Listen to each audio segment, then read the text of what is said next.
Radhe Radhe guys, support to my channel. वो किस तरह की कन्या का पूजन करें? जिनके साथ मुकदमा परेशानी है, विजय प्राप्त करनी है, वो किस तरह की कितनी उम्र की कन्या का पूजन करें? जिनके काम नहीं चल रहे हैं, वो कितने वर्ष की कन्या का पूजन करें? अलग अलग आयु की, अलग अलग वर्ण की, वैसे सभी वर्णों की कन्याओं के भोजन का प्रावधान है। ऐसा नहीं कि इस जाति की हो तो नहीं होना चाहिए, हर जाति की कन्या का पूजन किया जा सकता है। पर जाति और आयु के हिसाब से आप यदि विशेष रूप से किसी कारण से करना चाहते हैं तो किस आयु के किस वर्ण की कन्या का पूजन करें, ये मैं विस्तार से 2-3 दिन में जैसे ही समय मिलेगा दरबार के चैनल के माध्यम से आप देख सकते हैं। 2 साल से 10 साल की कन्या का पूजन किया जाना चाहिए, जो नियम है उसके अनुसार। दरबार की बात छोड़िए, घर में जिनको कन्याओं का पूजन करना होता है वो जरा ध्यान से सुने। पहले आपको जिन कन्याओं का पूजन करना है तो कन्या पूजन की पूर्व संध्या में, यदि अष्टमी को पूजन करना है तो सप्तमी की शाम को, यदि नवमी में पूजन करना है तो अष्टमी की शाम को, यानी पहले दिन शाम को उस कन्या को आप आदर से आमंत्रित करें, उसको निमंत्रण दें कि कल आपका हमारे घर में श्रद्धा के साथ। यहाँ से कन्या पूजन की विधि शुरू होती है। ये नहीं गए साथ साथ पकड़ रहे, रास्ते में कन्या जा रही हो तो पहले गई पूजा करवा गए, खा गए और उसको पकड़ने बैठा था, खाना पड़ गए। पहले उसको विधिवत निमंत्रण दें। जब कन्या आपके घर में आए तो आप उसका अभिवादन करें, उसका सम्मान करें जैसे मेहमान का करते हैं। आइए बेटी पधारिए, ये हमारा सौभाग्य है कि आप हमारे घर आए।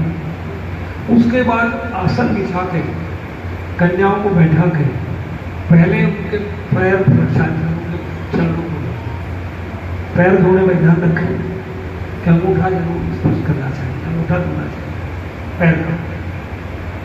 पैर धोने, चरण धोने के बाद उसको पोंछ के सभी कन्या, उस कन्या का जिसका पूजन करते हैं उसका तिलक करें।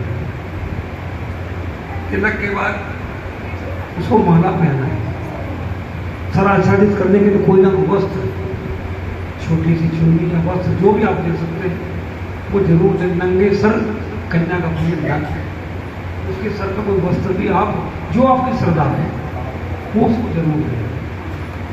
उसके बाद जो भोजन सामग्री आपने बनाई है उसको उसके सामने परोसें। सब सामग्री परोसने के बाद फिर उससे प्रार्थना करें। कन्या हो सकता है अपने घर की हो तो उसको आप उस वक्त बेटी या बहन के रूप में न देखें, माँ के स्वरूप में उससे प्रार्थना करें कि देवी प्रसाद ग्रहण करें। जो प्रसाद ग्रहण करें तो उसके वही आसन में बैठे बैठे हाथ धुलवाएं।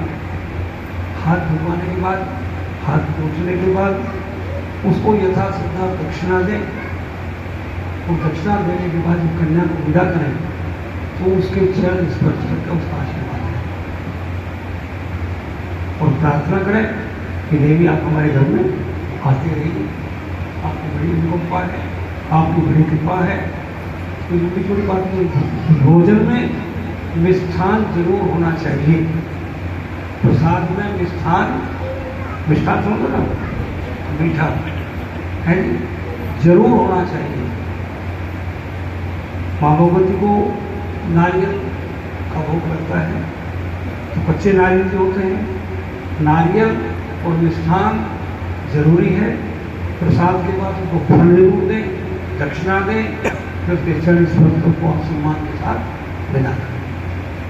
यदि कन्या अपना पात्र लेकर आई है या जो बर्तन उसमें भोजन करके आप उसको दे रहे हैं तो उस बर्तन में जो भी प्रसाद आपने बनाया है, जो खिलाया है, सभी प्रसाद होना चाहिए, वो खाली नहीं चाहिए। यदि लेके जाते हैं, यदि लेके नहीं आई है और आप ही का पात्र है तो आप प्रयास करें कि उसको उस प्रेम से खिलाएं कि ज़्यादा झूठन ना बचे। और जो झूठन बचती है, यदि किसी कारण ज़्यादा बचती है तो उसको जैसे आमतौर पर भोजन की झूठ को फेंक दिया जाता है, उस तरह से नहवाएं, क्योंकि वो कन्या का भगवत जी का लगाना भोग है। पहले तो प्रयास करने का अवस्था कुछ आपत्ति हुई, नहीं तो आप उसको जो कन्या का छोड़ा हुआ है उसको ग्रहण करें तो ज़्यादा अच्छा है, पर उसको बहाए ना, फेंके नहीं, झूठन समझ के बेकार ना समझे। भोग लगने के बाद प्रसाद होता है। इस तरह से आप कन्या का पूजन करें। कितने वर्ष की कन्या किस रूप में पूजी जाती है ये मैं आपको बता रहा हूँ, उसमें समय लगेगा, ये बाद में मैं आपको बताऊंगा। 2 साल की कन्या का पूजन किस रूप में किया जाता है, उसका क्या परिणाम होता है, 3 साल की का क्या होता है, 4 की का क्या होता है, 5 साल की का क्या होता है, 6, 7, 8 अलग अलग आयु की कन्या का पूजन करने का क्या परिणाम होता है, किस कारण से।